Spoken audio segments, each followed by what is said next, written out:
dari akar tunggal ini, ciri-cirinya berukuran kecil dan berserabut. Mereka banyak kecil-kecil dan tumbuhnya dari batang, dari atas. Mereka semua tumbuhnya dari atas ini semua. Nah, sedangkan akar tunggal itu memiliki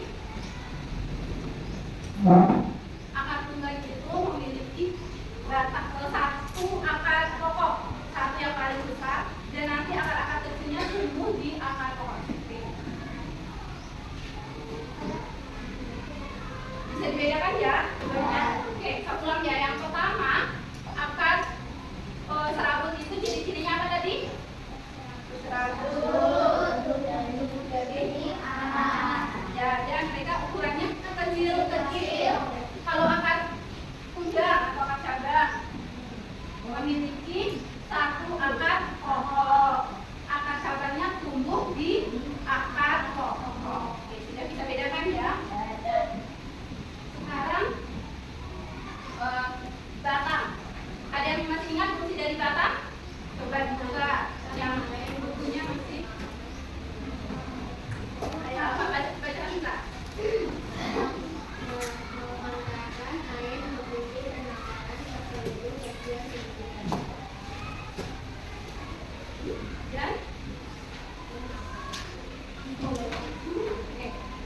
Yang pertama itu batang mempunyai fungsi untuk menghantarkan air dari akar ke daun. Nanti setelah hasil proses fotosintesis, mereka akan menyalurkan kembali ke seluruh tubuh. Selain itu, batang juga untuk memperkuat berdirinya pohon. Misalkan ada angin besar, terus kalau tidak ada batang yang kuat, batang yang kokoh, mereka akan gampang tumbuh. Nah, berarti batang sama akar ini akan bekerja sama untuk melakukan menahan angin, untuk mereka tetap tumbuh. Nah, di sini batang itu ada tiga jenis. Ada yang masih ingat jenisnya apa aja?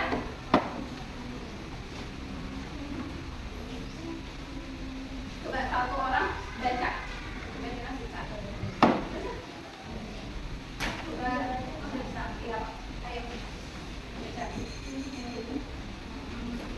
Suaranya masih keras.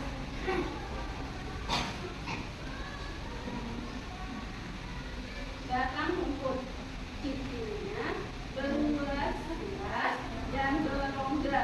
Nah, di sini contohnya ada batang padi, jagung, dan rumput. Ini contoh ini contoh dari batang berumput. Mereka ada rongga di antaranya. Sini lihat ya. Di sini ada rongga. Mereka di dalam sini ada rongga dan beruas. Beruas itu ada tulang di tengahnya. Tulang-tulang di tengahnya itu disebut sebagai berongga. Terus ada lagi batang basah, yaitu mudah dipotong, batangnya tidak keras, lunak, dan berair. Kira-kira tumbuhan apa yang batangnya basah? Ada yang tahu? Ya, bayam bisa. Ya, kangkung bisa. Coba pisang masuk contoh ke batang basah, apa batang berongga atau batang berkayu? Ya, betul. Pisang itu salah satu contoh tumbuhan yang batangnya basah. Di sini ada pohon pisang, batang bayam, batang kangkung, dan terakhir yaitu batang berkayu. Umumnya keras, pohonnya banyak yang tinggi dan besar. Ibu mau tanya, kira-kira tumbuhan yang batang berkayu apa aja? Mangga, kelapa, durian, ada lagi? Mangga, belimbing, ya. Lihat saja ya, semua tumbuhan yang batangnya itu keras itu disebut sebagai tumbuhan berbatang kayu. Sampai sini paham? Nah, yang ketiga yaitu daun. Masih ingat fungsi daun? Nanti, oke, coba dibaca yang keras.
karbon dioksida itu biasanya kalau di soal-soal itu mereka akan lebih singkat tulisannya.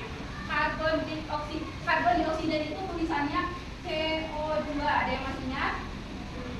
Kalau oksigen O2. Ya, betul. Kalau air itu H2O. Membutuhkan cahaya dan klorofil menghasilkan karbohidrat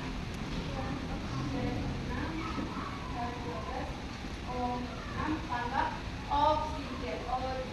Ingat-ingat ya, proses fotosintesis itu memerlukan karbon dioksida yang mereka dapatkan dari udara, ya alam. Air mereka dapatkan dari mana? Dari dalam tanah dan diserap oleh apa? Air. Memerlukan cahaya matahari dan klorofil. Ada yang tahu apa itu klorofil? Klorofil ini disebut sebagai zat hijau daun.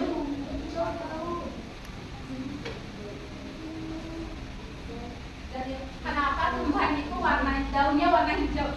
Karena memiliki klorofil. Karbohidrat ini mereka akan dikonsumsi oleh tumbuhan itu sendiri untuk mereka bertahan hidup.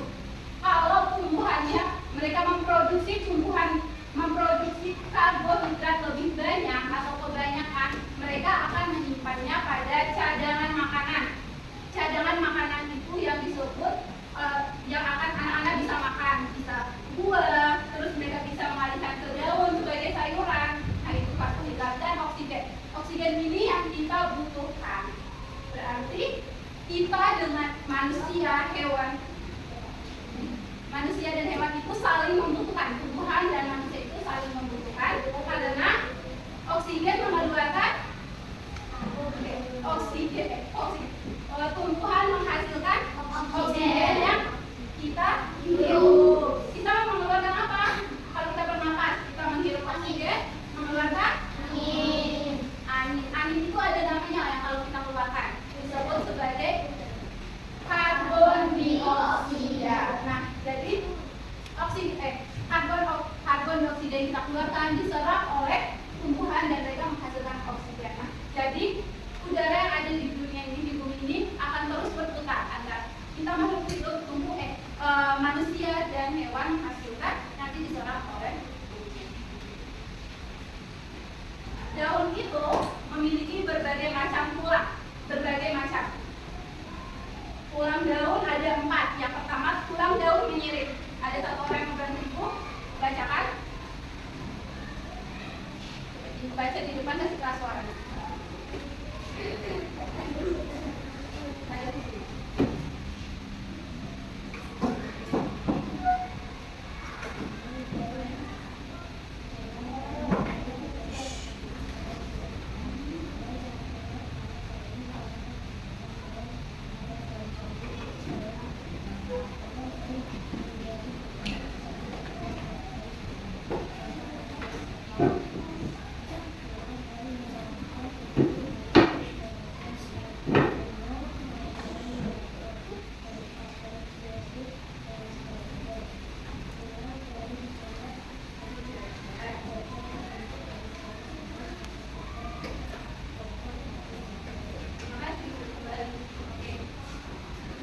Tulang daun itu ada 4.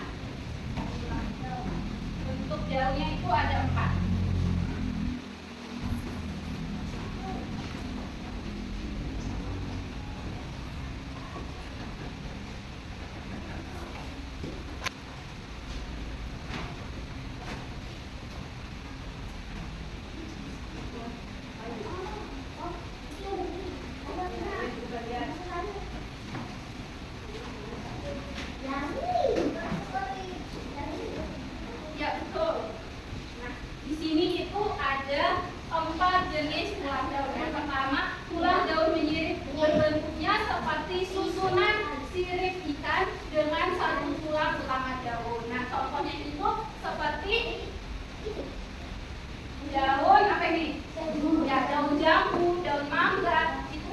Daun nangka itu contoh tumbuhan yang memiliki daun sirip. Nah, di sini tadi dikatakan susunannya seperti sirip ikan. Nah, ini sirip ikan ini bentuknya. Terus dan ini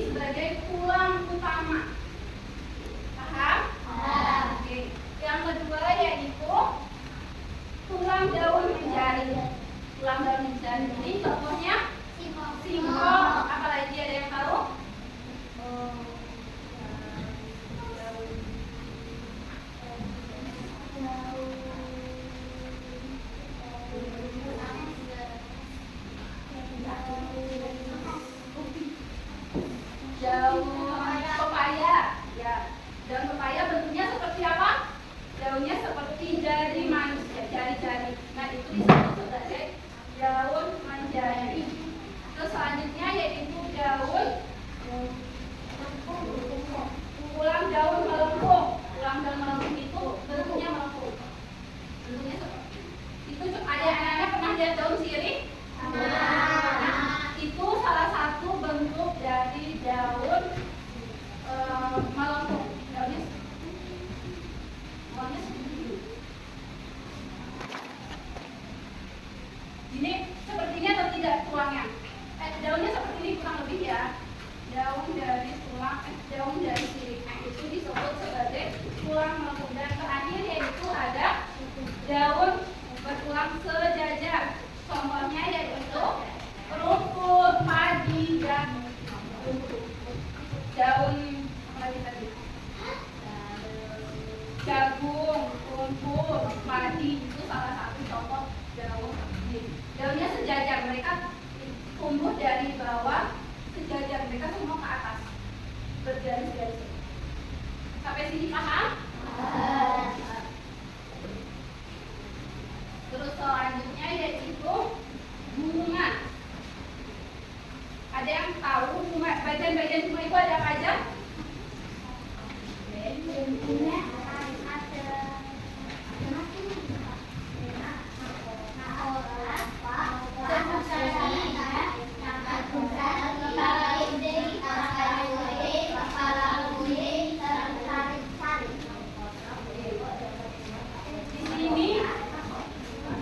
ada dua bunga.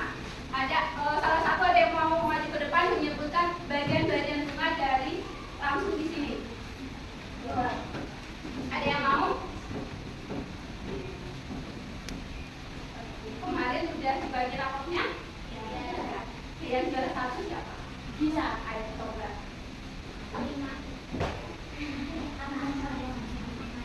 Kan dulu. Bentar ya Ibu.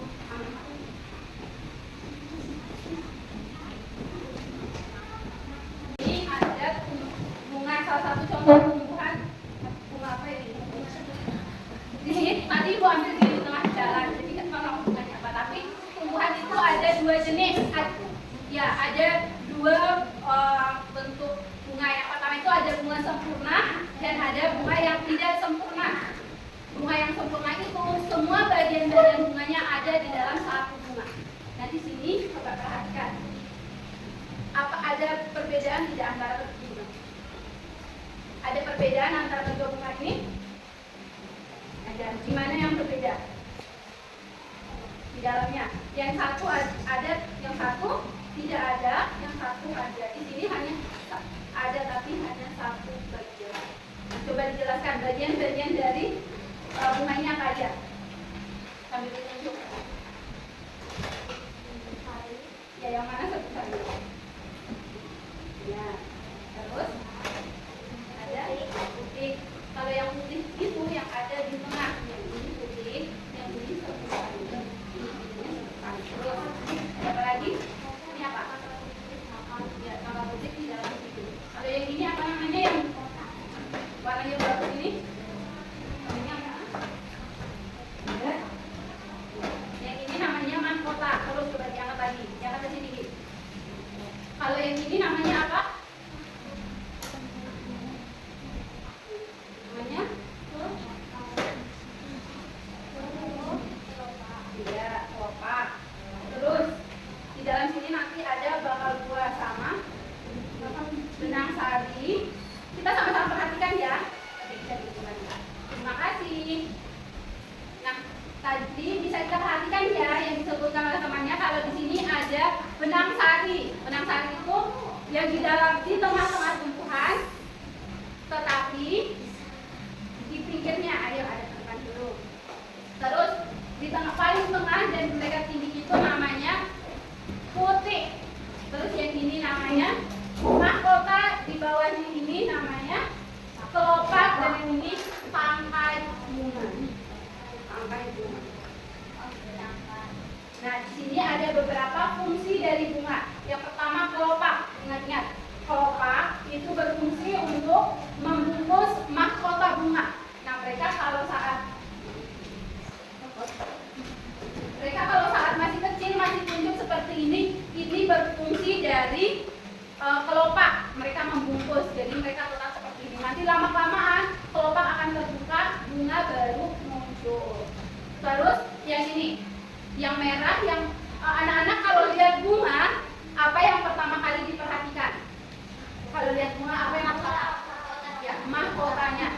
ini ada berbagai bentuk, berbagai warna, berbagai harumnya juga berbagai harum. Jadi anak-anak ini berfungsi untuk menarik perhatian serangga dan memperindah dari bunga. Terus benang sari, ingat-ingat, benang sari itu sebagai, ini ada tulisannya tidak? Ya.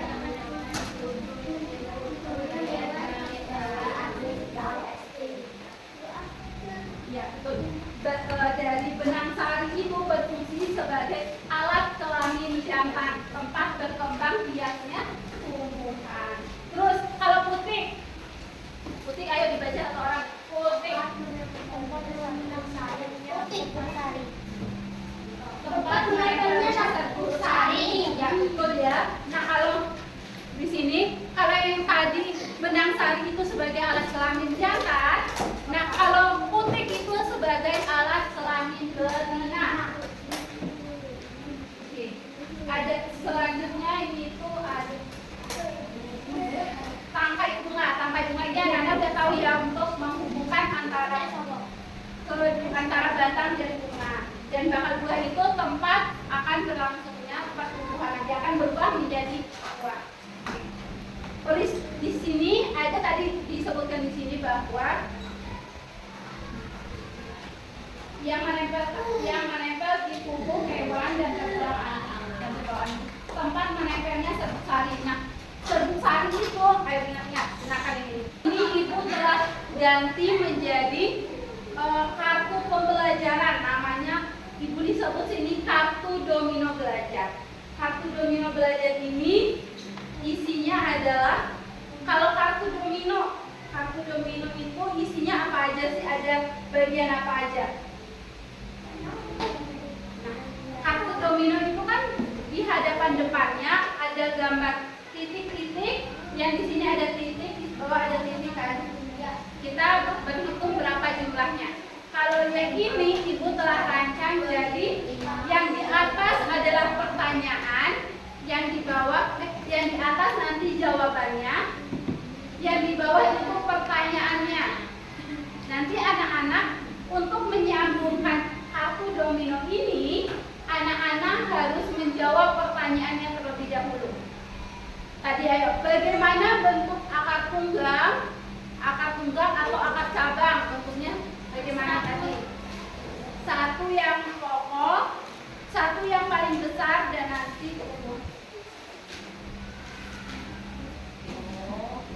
nanti anak-anak akan menyambungkan permainan ini. Jadi, paham? Sekarang bagi menjadi 5 kelompok. 5 kelompok berarti masing-masing. Enggak, 4 kelompok aja. 4 kelompok aja. Nanti dulu. 4 kelompok aja ya, jumlah satu anggota itu ada 5 orang. Oke, bisa? Oke, ibu mau tanya, mau satu kelompok 5 orang atau satu kelompok 4 orang? 5.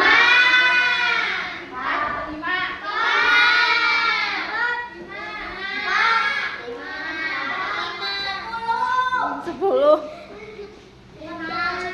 4.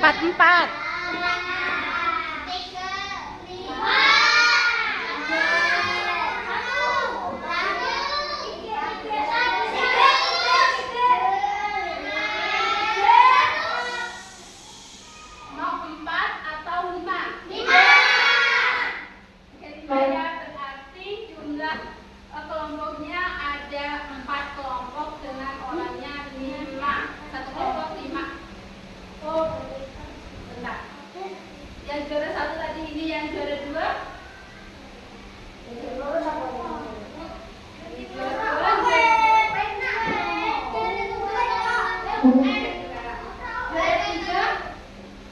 4? Juara 5? Oke. Juara 1 nanti berarti ini 1, 2 siapa lagi? 2. Oke.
Semuanya dibagi sampai habis.